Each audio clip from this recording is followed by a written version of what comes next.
The couple of things. Step one was, as we saw, the three steps that you told us. Just Yes. 1 second, I'll just go back to it. Correct, Manoj. Notice of removal to the speaker, Yes. resolutions given to the governor, and Yes. the act of being sworn in as CM. Correct. There's one step earlier, probably one step which you can also add there, which was the governor's trust vote communication. I'm grateful, Manoj. I'm grateful. Right. Now, Fourth step. there, procedure. notice of removal of the speaker, we are not really called upon to adjudicate upon the validity of the. क्या हो गया? तो क्या है भाई? 3 o'clock so they can. Oh, नहीं अभी time है. जाओ. No. फिर क्या ना? Except in Navam Rebia. Your Lordship, if your Lordship chooses to refer, would have that issue. Navam Rebia, If we choose. in the broad, no, I'm saying it arises. I'm not saying your Lordship may have to for this case. I'm saying that's the core issue in.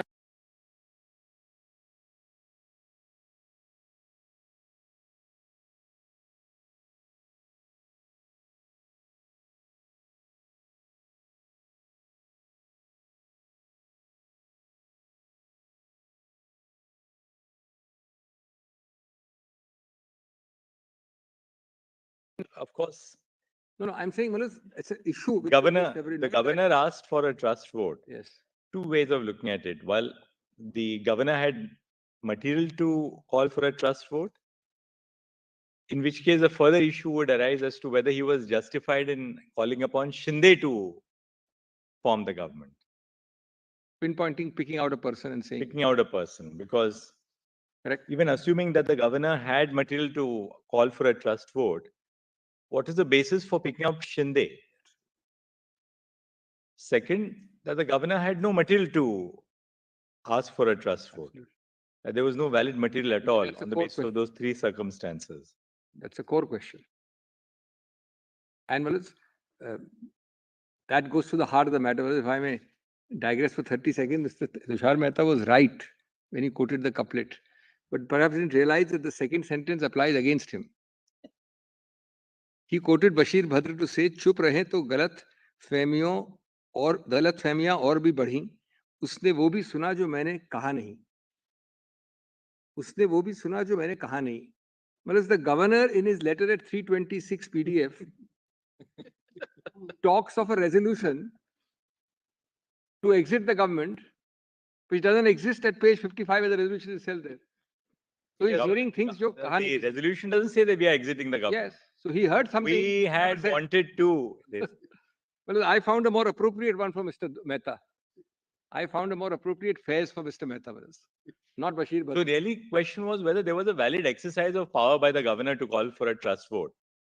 And but what happens if we come to the conclusion that there was no valid exercise of power by the governor to call a trust? Everything false. Everything false is very. No. I'll be dealing with Bombay. That's a core question. Your Lordships is saved a lot of unnecessary exercise if your Lordship comes to that conclusion plus follows Bombay, which in any case is. So then you, according to you, what? We reinstate the Uddhav Thackeray. Straight away, let me first change my tack and go to Bombay. But you resign, no? No. I covered in my note directly. 5 reasons. Justice Shah asked me that one at the beginning. Your Lordship asked me that. I'll straight away answer. That is actually red herring. My resignation and not facing the trust vote is irrelevant. Completely. But that's Ms. Dr. No, I'll deal with it. So let me deal with it. So let me deal with that. It's like the court being told that you reinstate a government which has. No, it's an acknowledgement by you. I hear your Lordship loud and clear. Resign. It's a question asked earlier, and it is actually a plausible looking thing, but it's actually irrelevant. I'll show that in a minute. No, Mr. Kapsil, how can, just hypothetically, yes. How can the court reinstate a chief minister who did not even face the floor of test? Your Lordship is not reinstating anybody. Then what will be the consequences? Your Lordship is and should and does, and Bommai says it more graphically, restore status quo ante. That's the meaning of a. But Ms. Dr. Singhvi, it would have been a logical thing to do. That's where we are, it would be a logical thing to do, provided you had lost the trust vote on the floor of the assembly. Lordship may just flag that. I mean, because then Clearly, you have been ousted from power because of a trust vote which is set aside. Correct. Duty bound to satisfy, and I believe that. Right. Now, our problem is look at the intellectual conundrum. Yes, yes. That it's not that you have been ousted from power as a result of a trust vote which was wrongly summoned by the governor. You chose not to. For whatever reason, you didn't want to face the trust vote. I face that squarely. Allow me, I'll change my sequence and come to this first right now. May I, Malas? Because straight away, your lordship's conscience should be satisfied. This is a red herring. It should not deter, will not deter in law, your lordships. If your lordships comes to the conclusion of the other one. Give me just 5 minutes on this. May I end the first part, Malas? That is, Malas, this affirmative and negative code. Yes, that with only one. Now, Dr. Singhvi, we are 17 minutes past or 18 minutes, closing on 18 minutes past 3 p.m. Tuesday, Malas. I think 3:30 we'll close now. I think we've seen everything now. No, Malas, your lordship, I'm asking, 3:30, it's now, Malas, 3:20. I've done 1 out of my 7 points. Malas, this is a matter of one moment. But Dr. I'm not now going you to conclude. I mean, Malas, you can't just go in. Conclude, Malas, but it is a very useful, when your lordship asks questions, now your points are really alaps of your... No, Malas, with respect. You are rejoinder counsel. Malas, I have argued 1 out of 8 points. I would not otherwise take time. And Malas, your lordships, it is not intended to stop your lordships, Malas, querying, because your queries are actually make us think. All right, Dr. Singhvi, you are always very precise. You are always very precise. Now go on to the next point. Your lordship's compliment is intended to render me speechless. Malas, I'm not going to be speechless. No. No, it's not. Dr. Singhvi, there is too much. The point is, there is a lot of stuff that we have to reflect on now, and we just want you to maybe your lordship will just in a little over 4 o'clock. Summarize it for us so that we can have. Let me speed along, and Malas, your lordship may give me a few minutes after 4. See, I am very keen to finish, Malas. I'm not till now. Malas, I've not repeated a single point. I've given your lordship 2 facets. Now, not interrupt you. Go ahead. Yes. So, Malas, let me end this first point by saying, let me end the first point by asking myself a reverse question. What happens in my first point of affirmative and negative if your lordships were to accept their interpretation? That's a good way of answering my Malas proposition. Namely, your lordship will have nothing left in the 10th schedule. How does the lordship operate both? The 4-step or the 3-step becomes the norm and will be followed in every case to defeat the 10th schedule. That's my first point. Second point on resignation. Now, Malas, your lordship also has to deduct, Malas, 220 my learned friends for occupying your lordships. And now, Malas, now the second point. Just look at this resignation trust vote a little carefully, Malas. I have 3 or 4 answers. It is irrelevant for the following reasons. Well, it's just turn to para 14. The reason why we are wrapping you up, so to speak, is not because you have no case. No, Malas. I asked you to wrap up only because now the burden shifts on us to, as adjudicators, to apply our mind and step back and so let me, Malas, now decide. Speed up. I think, Malas, oral things help, but to speed up, let me ask you to read para 14 of my note, A7. Para 14. Just formulate it for us. Yes, the formulation. We've now got a... When, Malas, now I'm answering the second head. I had 6, 7 heads. This is my second head. And it starts, Malas, this head starts at page 6. It starts at para 9, page 6. Resignation. The act of resignation. The act of resignation subsequently on 29 June would not defeat and would have no relevance to the reversal of the illegal action of the governor of 28/6. And in accordance with precedent, this honorable court should effectuate a real and meaningful remedy. Now, Malas, the lordship recollects my A3 submissions, para A to N, which are repeated here. I argued, Malas, ibi jus, ibi remedium, fait accompli, status quo ante, all that. I'm finishing off in 1 para. I'm not arguing. I'm just reminding your lordships. Now, skip all that and come to, Malas, para 14 for a minute. Does my lord have para 14? Once the illegal act of the governor is allowed to be implemented, the result was a known and foregone conclusion. Factually, there was no need for the ex-CM to subject himself to it. The most important thing is it's a prior challenge. The illegal act of the governor is a prior pending sub judice challenge before the trust vote. So you are really saying that Mr. Uddhav Thackeray resigned only because he was called upon by the governor to face a trust vote? I'm grateful. After I had filed a petition, after I had made it sub judice, and after I had said this is completely unknown to law, don't allow it to go on. And you are frankly accepting the fact that, well, you resigned because the trust vote was going to go against. When you do an illegal act, the consequence of that is known to me. Now, just to save time, let me read it. The crux of the issue raised in the petition, where Lordship has got 14A, Malas. 14A, third line. The crux of the issue raised by the petitioner remains that the direction to hold the trust vote was an illegal act because the governor did so by recognizing a faction of 34 legislators. The CM's participation or absence of participation would not dilute that fundamental illegality. If it's illegal, it's illegal. How does my non-participation validate the act of the governor? Is the core question. That's the correct legal answer. In law, since the illegality of 28 was already sub judice, so prior is important, and pending in a court, a participation or absence of participation ex-CM could not possibly affect the prior illegality, which is already sub judice. Now, as an example, if one, this is very important, if one were to assume that I had subjected myself to the trust vote, the ex-CM had subjected himself on 30th and lost, and after losing challenged the trust vote, it would make no difference in law because the trust vote was merely the consequence of the illegal act of the governor. And the challenge would still relate to the governor's actions and not to the trust vote. D, it is therefore obvious in law, Malas, that the consequence of an illegal act, emphasis on consequence, cannot determine the legality of that act or validate it. Indeed, it could also be said that the petitioners, having challenged the core illegality at the base, namely the governor's actions, without any delay, did not even need to challenge the trust vote. I could have said it's nothing but a consequence. Similarly, if the individual illegal actions are broken up, and there are different petitions, it is clear that for the purpose of legal validity, either the first act of the governor in calling for a protest or the subsequent act of the governor inviting an administrating oath, the participation or absence of the ex-CM has no relevance. Now let's just go back up. Let's kindly scroll up on this section. Come to para 3. No, I'm sorry. Para Malas. So this is the second point. No, Dr. This is the second point, but just one thing is left here, Malas. Para 9. Para 9. I'm not troubling with A3. My submissions A to N are giving the law ibius, meaningful, status quo ante, scrambled egg, fait accompli. All that is given with law, Malas. In that, kindly, Malas, do me the favor of treating it as having stated here. Now, Malas, number 10. Indeed, in Bomai, paras, etc. given, the overwhelming majority of 9 judges made it clear that the proclamation under President's rule under 356, there were 2 states involved, Karnataka and Meghalaya, is very important, is liable to be struck down and the dismissed government is fully entitled to be restored to office. But the only reason we are not doing it because elections have been happened in the intervening period. Now, this is very important. This has not been shown to your lordship. Just give me a minute.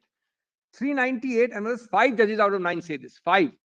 First is Justice Jeevan Reddy with Justice Agarwal. The proclamation must therefore be held to be not warranted by Article 356 outside its purview. Cannot be said that the President was satisfied that the government of the state cannot be carried on. The action was mala fide and unconstitutional. The proclamation is accordingly liable to be struck down.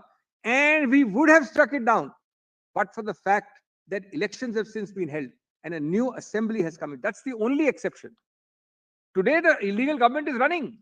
There is no elections.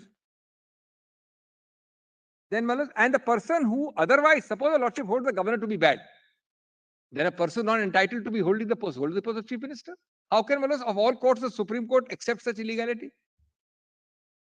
If your lordship's powers are unique in this country, in that even your lordship's can go beyond the law, not contrary to law, beyond the law. Then, what's the point if the governor's actions are held to be illegal? Actually, your lordships would be giving a Pyrrhic declaration and accepting that the illegality has borne the fruits of its illegality and people have enjoyed it. Now, let's just see next one. In state of Meghalaya, it's very interesting. For the other state in Bomai, para 12 of my note. Again, Justice Reddy said, but for the fact that since the proclamation, fresh elections have been held to the assembly. So suppose Meghalaya had not had elections and Karnataka had, they would have restored in Meghalaya. We would have certainly issued the writ and directed restoration. Justice Sawant for himself and Justice Kuldeep Singh, our conclusions may be summarized. However, in view of the fact that fresh elections have been taken place and new assemblies have been constituted, all no relief is granted consequent upon the declaration. Therefore, this is the heart of this point. Now come to page 1 on 189. The third point is 189. That is coming separately. That's coming separately. What is the point, Dr. Singhvi? Yes. Now, a very strange argument was raised, de facto doctrine. Regularization and validation by 189.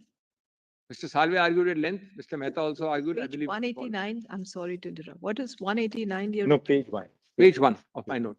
That is the de facto doctrine that actions validated by the actual act, which is challenged, is illegal. I want to show Manoj how wrong this can be and how dangerous it is. Give me just 2 minutes. The case law makes it clear, but just come to the case law later. Just give me 2 minutes.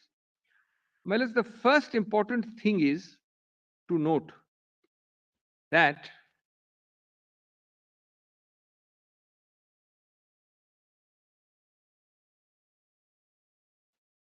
there are two kinds of challenges. One is a challenge to the very validity of the act. Come to para 8 of my note. So I challenge a validity of an act. Let us say the Governor's Act. Let me say competence of a legislation. Let me say fundamental rights.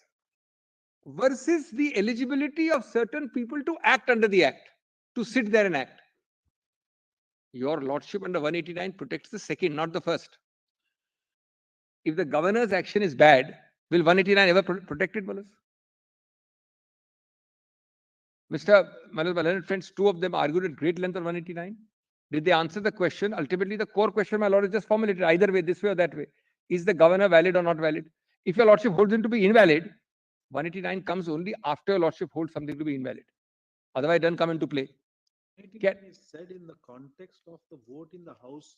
So, with respect to exactly. So, therefore, no. 189, your Lordships can and may, and in this case, perhaps should, in the intervening period of 7-8 months, the decisions taken by an otherwise illegally constituted government may be valid under 189. That's the real commonsensical way of implementing it, Balas. I am not suggesting that somebody's appointment is quashed, somebody's transfer is gone, somebody's policy decision. So what you're really saying is, liquor policy, Dr. therefore CP, that what is you're gone. saying is that Article 189 recognizes a de facto doctrine. De facto doctrine. What the de facto doctrine does is to legitimize the acts of an authority whose original appointment is found to be invalid. Subsequently found to be invalid. Correct. But that does not validate the original appointment itself. That's the one sentence pithy summary. Just give me a minute. Come to D, 8D. 8D.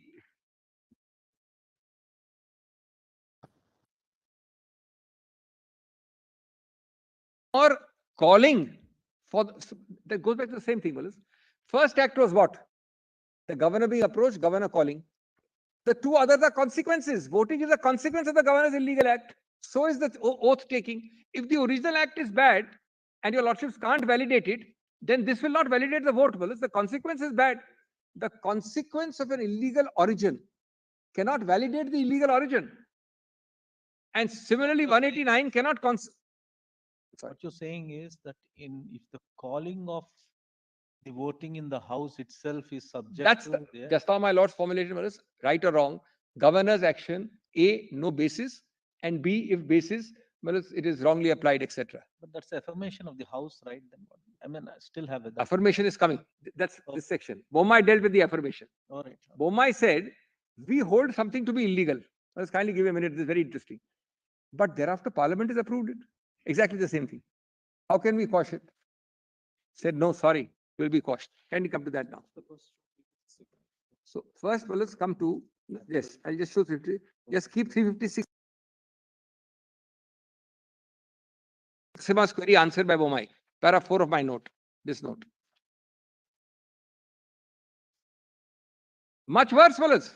Here there was nothing, in our case there's nothing. There was a presidential proclamation affirmed by Parliament in Bommai.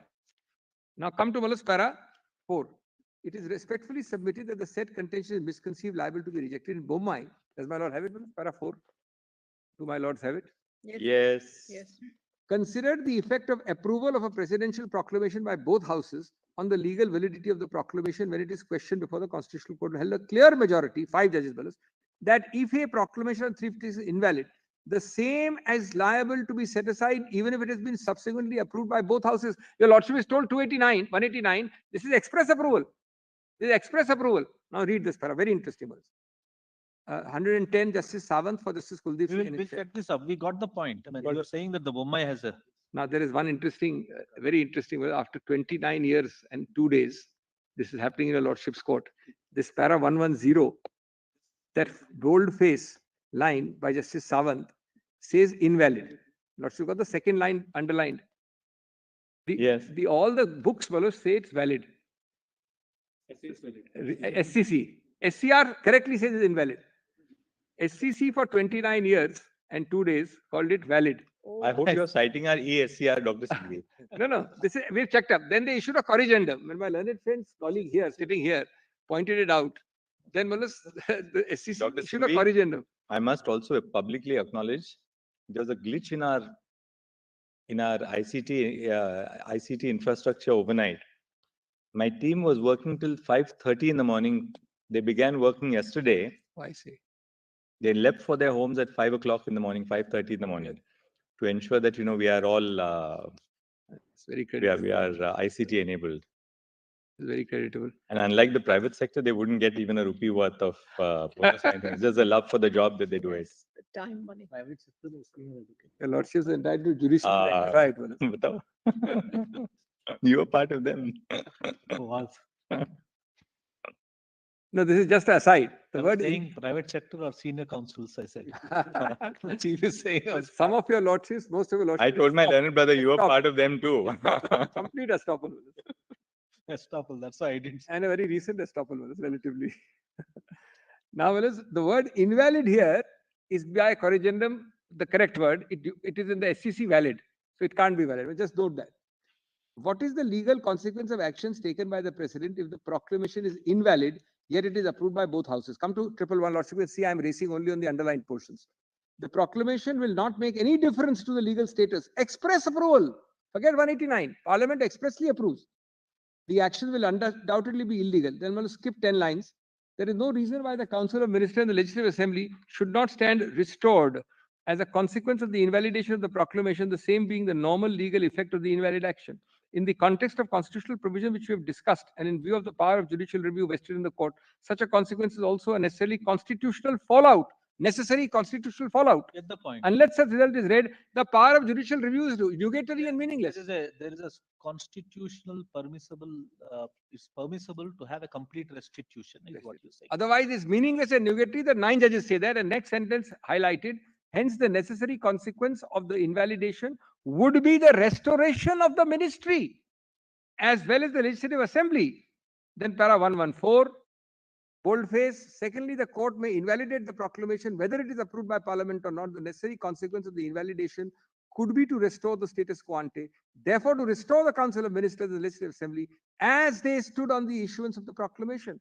So, if your lordship is otherwise convinced, your lordship needs no support than more than a 9-judge bench, which is very clear. It may, however, to be made clear. Next sentence is very important. Next boldface. It is, however, to be made clear that the interlocutory relief that may be granted on such challenge to prevent frustration of the constitutional remedy. It is not to prevent the constitutional authority from exercising its powers and discharging its function. And then to conclude, the court in appropriate cases not will be justified in preventing holding of fresh elections, but will be duty bound to do so by granting suitable interim relief. Then, Malas, they summarize the conclusions, which I will not read to save time. Clearly, Malas, para after para is devoted by Justice Sawant and Justice Kuldeep Singh. And Malas, just see 7, another phrase, molding of relief, big Roman 7. Malas, otherwise, what's the point your lordship is exerting so much, Malas, if your lordship comes to that conclusion with great respect? And that to a court with 141, 142 and special powers. Malas, I can understand the High Court possibly Malas flinching. According to me, even the High Court has the power to do it under your lordship's judgment. Now, Malas, Justice Jeevan Reddy said this, Malas, even in case the proclamation is approved, it would be open to the court to restore the state government to its power. If this were not conceded, look at these words, fellows, 9 judges, 29 years ago. If this were not the case, the very power of judicial review rendered nugatory, entire exercise meaningless.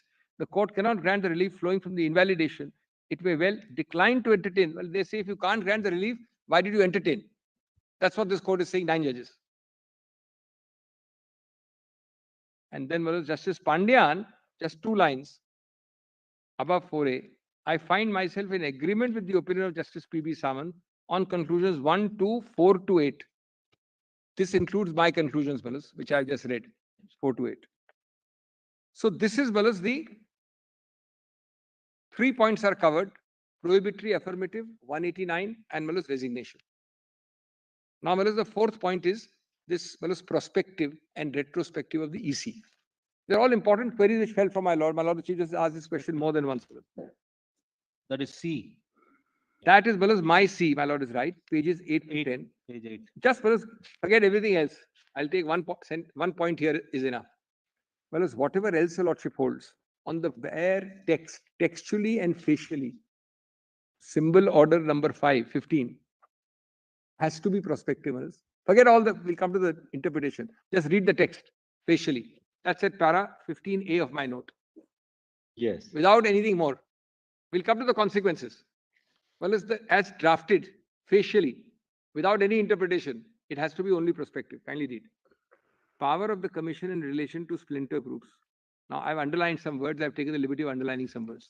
When the commission is satisfied on information on its possession that there are rival sections or groups of a recognized political party, each of whom claims to be that party, the commission may, after taking into account all the available facts and circumstances, and hearing such reps of the sections or groups and other persons who desire to be heard, decide that one such rival section or group or none of such rival groups shall be binding. Well, this cannot but be futuro.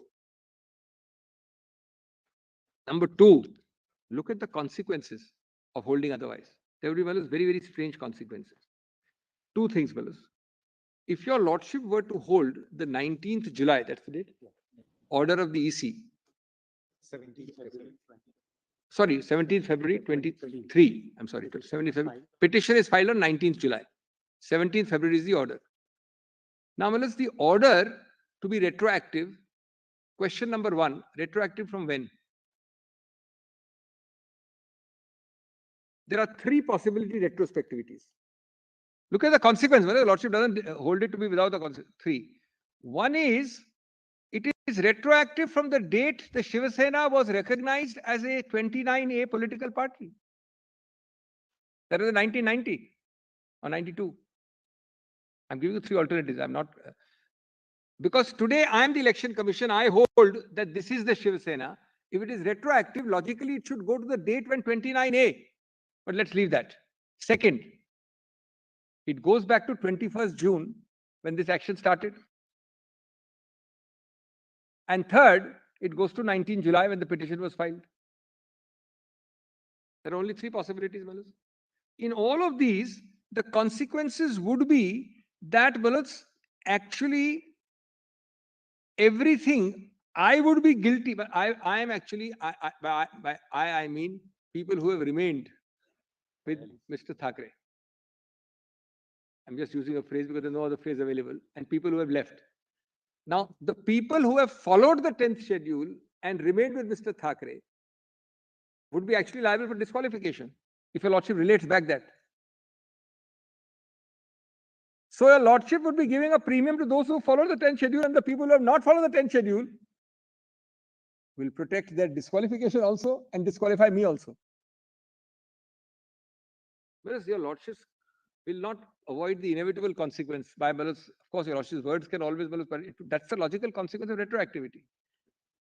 They would make an arc of immunity for their own disqualification and actually be liable because the party from 19th July, any whip, any order, everything, I have violated because I'm not the party from 19th July. And therefore, Balas, I'm liable to something.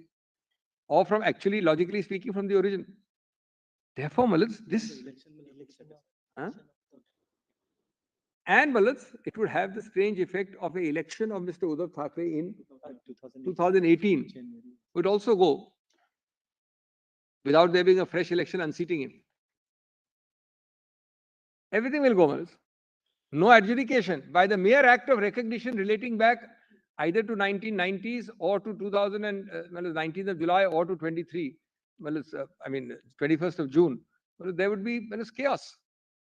The consequences, Balas, are, and apart from the fact, Balas, that this is clearly textually not, Balas, intended by the symbols order.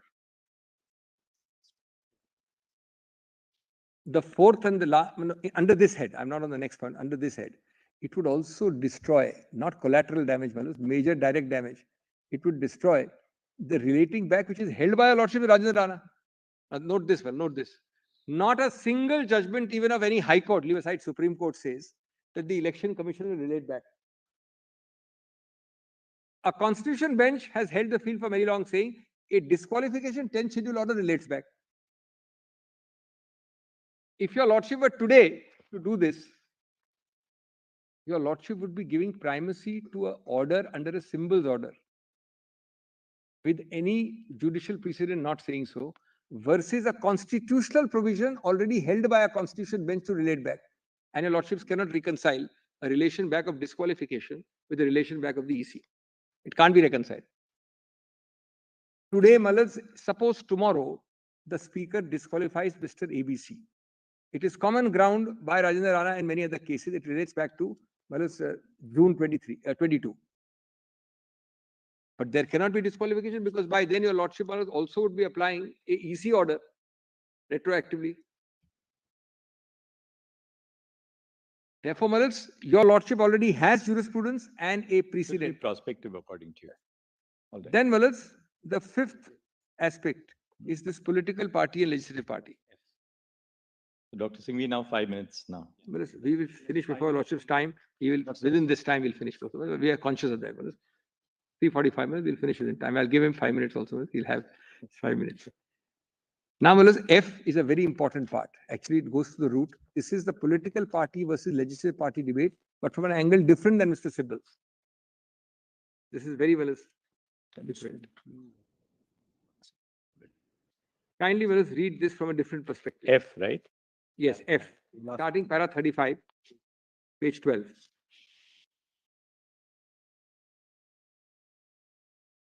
Whereas members of a legislature party do not have any right to act contrary to the directions of their political party. This is the heart of the political party, legislative party debate, with which Mr. Call also started today at 2 o'clock. As per 194(1), the freedom of speech is subject to the provisions. I pointed it out already.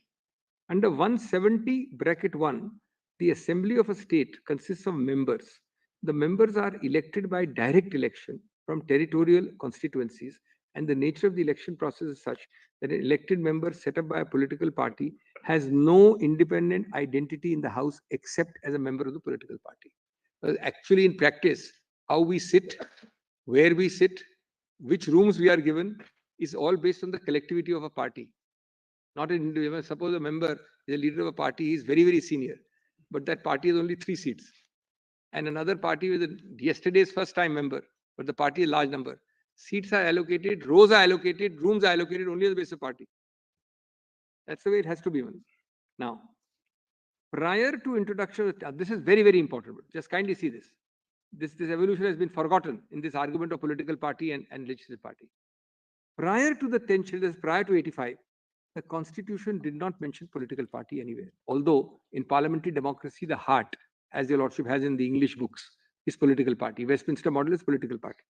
Even though political parties were always recognized to be an essential component of the Westminster form of parliamentary government, political party as a term was defined for the purpose of election law in para 2H of the symbols order. Thereafter, through amendments, the ROPA, the Representation of People's Act, was put political party. They are the 2 statutory levels.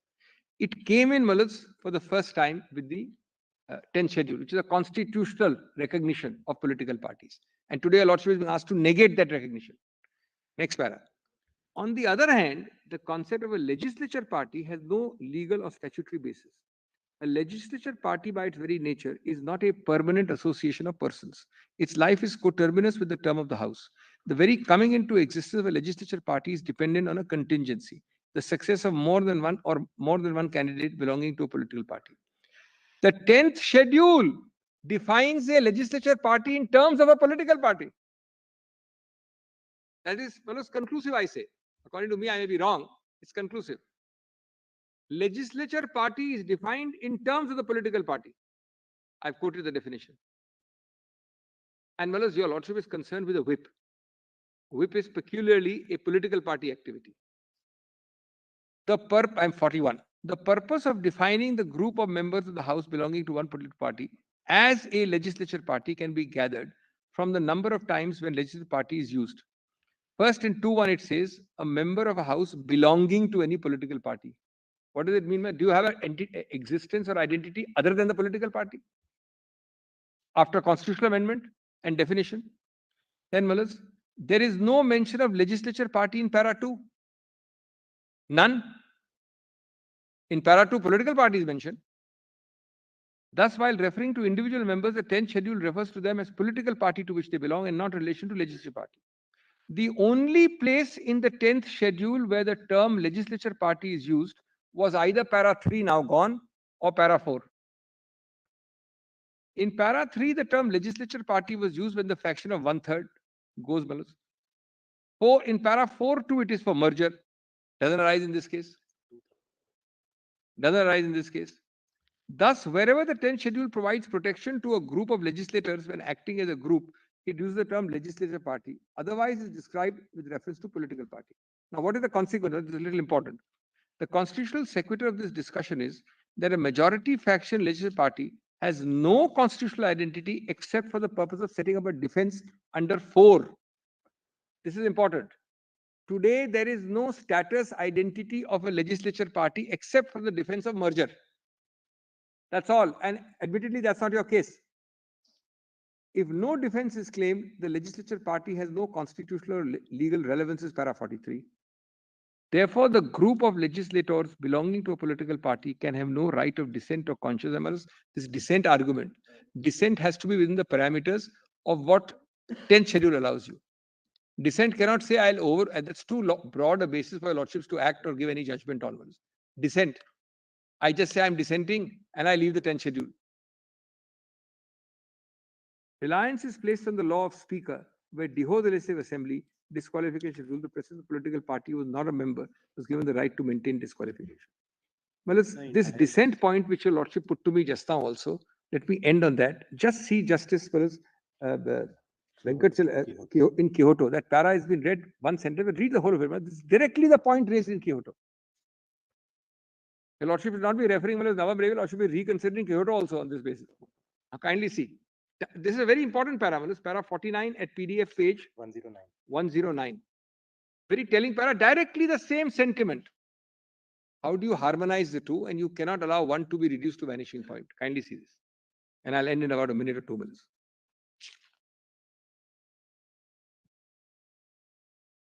Indeed, in a sense, I read this, 109. This is very, very important. It's a covered field. Your lordship need not be agonized about it, as my learned friend would like your lordships to raise a new issue before. It's a covered point. 1090. 109 PDF, CJ2, CJ1. CJ1. Inappropriate acronym. We used to call it CL1, case law 1. I don't know where this time. First time I found CJ1.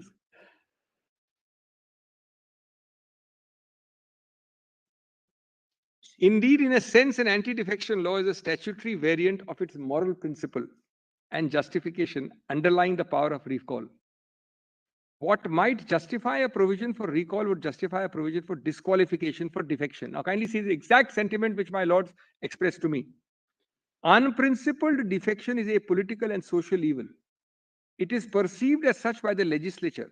People apparently have grown distrustful by the emotive political exaltations that such floor crossings belong to the sacred area of freedom of conscience, or of the right to dissent, or of intellectual freedom. Can't be put better. The anti-defection law seeks to recognize the practical need to place the proprieties of political and personal conduct, whose awkward erosion and grotesque manifestation, it's grotesque in 92, I don't know how much more grotesque it is now today, especially with the 4-step procedure here, whose awkward erosion and grotesque manifestations have been the bane of the times, above certain theoretical assumptions. My learned friends have raised a theoretical argument, which in reality have fallen into a morass of personal and political degradation. We should, we think, defer to this legislative wisdom and perception. The choices in constitutional adjudications quite clearly indicate the need for such deference. Let the end be legitimate. Let it be within the scope of the Constitution, and by all means which are appropriate, which are adopted to that end. And here we have added, I have added 4 clear escape routes or mitigating circumstances. You don't follow them, but you follow this. This is extremely unfair. This is this is again like that technique of giving a notice to the speaker. It is trying to decimate the entire 10th schedule by saying dissent. Dissent has to be within the boundaries. But I'm extremely grateful and Thank you, Dr. very deeply obliged. Thank you, Doctor. Yes, Mr. Comment. Lords, so I'll finish in 5 minutes, my lord. The 5 minutes left. Lords, I have put my thoughts in rejoinder in additional rejoinder A5, my lord, which is just a 5-6 page document. I have just 5 submissions to make. The lordships kindly have that. My lords, I had addressed your lordships on writ petition 479 of 2022, which was a challenge to the decision. Lord, that is A5. I'm sorry, my lord. Right. It's rejoinder, additional rejoinder A5, filed yesterday. Yes. Yes, ma'am. My lords, I had made submissions, my lord, only on writ petition 479, which is challenging the validity of the decision of the speaker on 3rd of July 2022. That is, my lord, the change of recognition from Sunil Prabhu to Bharat Gogavle late in the evening of 3rd July. Now, my lords, the validity of this decision is, my lords, unconnected with the ultimate, my lords, view which your lordships will take in the disqualification proceedings, whether your lordships want to decide it here or send it back. This, my lords, challenge is an independent challenge. Your lordships will have to determine whether the speaker was right or wrong. And the only defense which was taken originally in the reply was that it is 212. It is inside the house. And I had said that that is completely in the realm of unconstitutionality. There has been absolutely no rebuttal, my lord. That I have indicated in paragraph number 2, my lords, item 2. 3, my lords, I had submitted sub-Roman small 3, that the term political party is not an indeterminate, nebulous concept. Today, there are 30 people claiming, there may be more factions claiming that I am the political party. But on 21st of June, there was only one political party that was, my lord, in writing, which was communicated to the Election Commission, that was headed by us. Lord, with respect, this is not, my lord, a Narova Kunjarova. My lordships are aware of Mahabharat, my lord, that Ashwatthamo Hata, Narova Kunjarova. Whether they are Shiv Sena, we are Shiv Sena. In June, my lord, still they filed a petition on 19th of July. There was no dispute. There can't be any dispute in law that I represented the political party. So that's the second point which has not been answered as far as section 29A is concerned. My lord. Now, my lords, Mr. Sibbal has pointed out about the validity of the whip, my lord, and that only the political party can issue a whip, and that Erskine and May, all that was cited. And my learned friends have argued that no, it's the legislature party can issue the whip, Rule 3.1, etc. The lordships have seen Rule 3.1.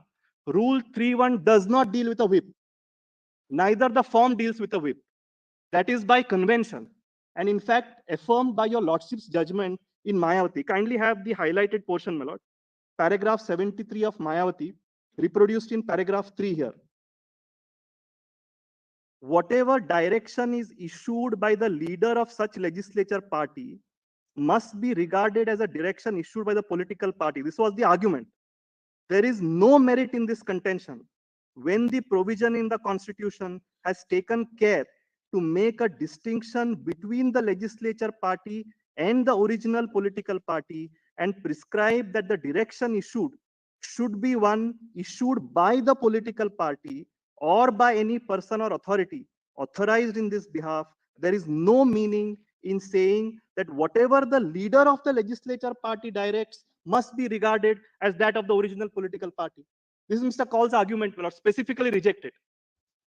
Now, my lord, all this parliamentary convention which we have set out in paragraph 4, my lord, has not been rebutted. Not even one precedent shown, my lord. Now, my lords, kindly turn to Roman 3. And this is a legal submission, my lord, that having a legislative majority ipso facto or ipso jure is not suggestive of a majority in the political party.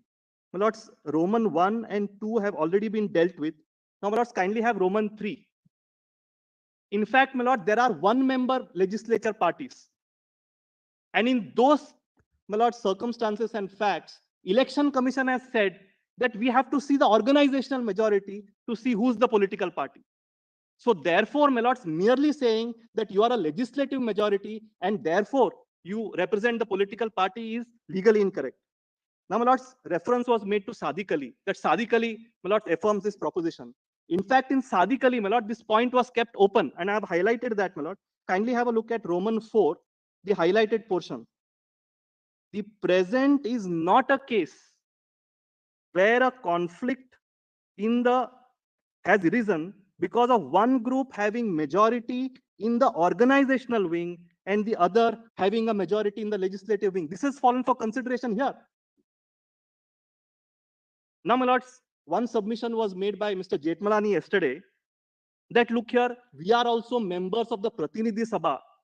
Therefore, we represent the political party. Lords, on affidavits in the Election Commission and also here, for which there is no rebuttal, out of 220 Pratinidhi Sabha members, 160 plus, my lord, have supported me. 160 plus, not rebutted. Now, my lords, kindly see the next submission which is made. And this is again Mr. Jethmalani's submission, that Quixote said in paragraph 97 that the decision of the speaker is not covered by 212 and that the rules made under paragraph 8 have a constitutional status and therefore violation of that 2-day period or 7-day period is violation of the constitutional mandate. Totally against Ravi Nayak, my lord. Not even one judgment was cited in support of that submission. But kindly see Ravi Nayak, it's covered. Now kindly see paragraph 8, my lord, the highlighted portion. The disqualification rules are procedural in nature and any violation of the same would amount to an irregularity in procedure which is immune from judicial scrutiny. Then, my lords, I just have 30 seconds, my lord, I'll just finish now. My lords, then a reference was made to some speeches, my lord, that I have dealt with. Lord, some speech of some DG is totally inadmissible. My lordships have held it time and again, which your lordships have seen in Kalpana Mehta Constitution Bench and also in Shivraj. Speeches by, my lords, members, totally irrelevant, my lord, to decide what the scope of the provision is. Yes, my lord. Then, my lord, para 6, they said that mere non-attendance of a meeting will not amount to a para 21A. Specifically, my lord, this was the issue in Sriman Balasaheb Patil. One meeting they didn't attend. It was held to be a para 21A, which I have reproduced, my lords, in paragraph 14. Now, the last thing is important. Kindly have paragraph 15. My lords, time and again, my learned friends, my lord, said that we have never claimed a split. In fact, I remember, my lord, Honorable Justice Kohli asking Mr. Kaul, is it your case that there is a split? And he said, on more than, my lords, 5 occasions, which I have reproduced, kindly see this. First, our case is not a split at all. I have never argued I have a split. Now, kindly see the submissions before the Election Commission. And now the cat is out of the bag. Please have a look at paragraph 16, my lord, of my note. And I've reproduced paragraph 7 of their petition before the Election Commission. In view of the above mentioned facts and circumstances, it is evident that there is a split in the Shiv Sena. And all the written submissions filed by Mr. Mahesh Jethmalani and Mr. Shinde, my lords, categorically say there is a split. I have pointed that out, my lords, in paragraph 17. To come here, my lords, and say that we are a faction, we represent the political party, is only sugarcoating, my lord, the factum of a split. Lords, lastly, my lord, ultimately your lordships will decide. Lords, I am reminded of a, my lords, Sanskrit Subhashit, my lord. And it says, my lord, Kakaha Krishnaha, Pikaha Krishnaha. That, my lord, the crow is also black, the cuckoo is also black. Ko bedaha pika kakoy. What is the difference? Who's the Shiv Sena here? Vasanta samaye prapte, kakaha kakaha, pikaha pikaha. And I'm sure, my lords, the time of judgment will be clear, my lord, who's the real Shiv Sena. Thank you so much. We'll be failing in our duty if I don't mention that the assistant counsel my lords, on both the sides, did a phenomenal job in assisting us. And very grateful to your lordships for all the time. Our compliments to you for Yes. Yes, my lord. Rohit Sharma is, yeah. our compliments All on the sides, my lords, they did a phenomenal job. We could not have argued this without their assistance. to the juniors is also Yes. We are Very grateful, my very lords, for all patient, the time that your lordships gave us, for all the time that your lordships. we'll Grateful, reserve judgment. grateful. Very, very grateful.